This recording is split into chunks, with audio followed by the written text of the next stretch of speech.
Ukikamata mimba isiyokuwa na bwana, huyo mwanaume atasokwa siku na mchana, atakung'utwa vizuri, asije atajitambulisha mimba ni ya kwangu. Nguvu aliyokawa naye kwenye jamii hiyo. Na walimsema vibaya kwenye familia. Mimi nikawaambia jamani, tawasaidieni na natusaidia familia na kuwa na heshima. Dada zangu asilimia kubwa wote wanakaa na wanaume, ingawa wengi hawajaolewa.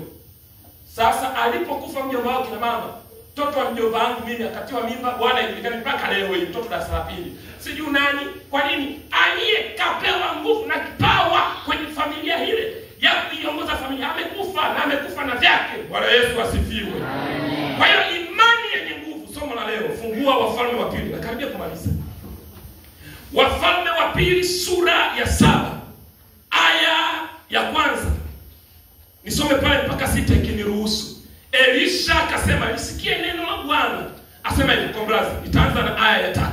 Basi walikuwapo watu 4 wenye ukoma penye lango la mji, wakasemezana, mbona tunakaa hapa hata tufe? Tukisema tunaingia mjini mna njaa, nasi tutakufa huko. Nasi tukikaa hapa tutakufa vile vile. Haya, twende tukaliendee jeshi la Washani.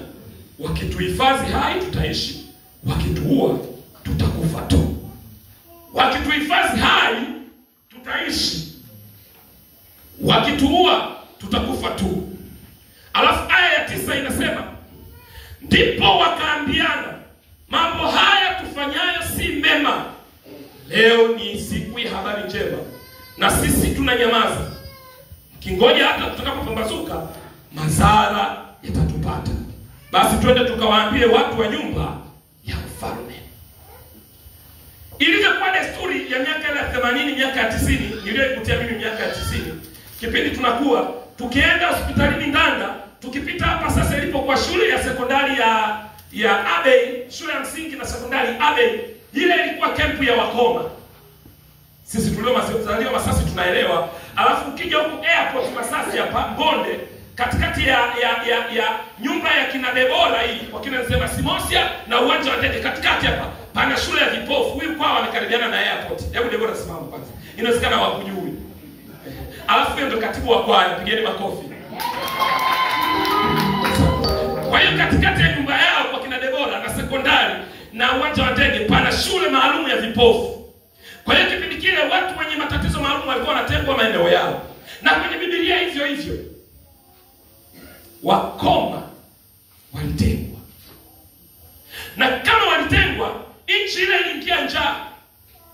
Na mara baada ya kuingia njaa katika nchi ile, waliotengwa wao, kwa sababu hawana nguvu ya kutafuta, wanaletewa chakula na watu waliokuwa na nguvu, na nchi imeingia njaa.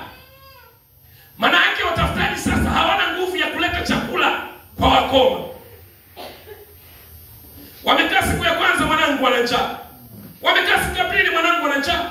Wamekaa siku ya tatu, wakoma 4 wenye nguvu wakaambiana maneno haya. Na kwao ilikuwa kama agano. Waliambiana hivi, tukikaa hapa tutakufa.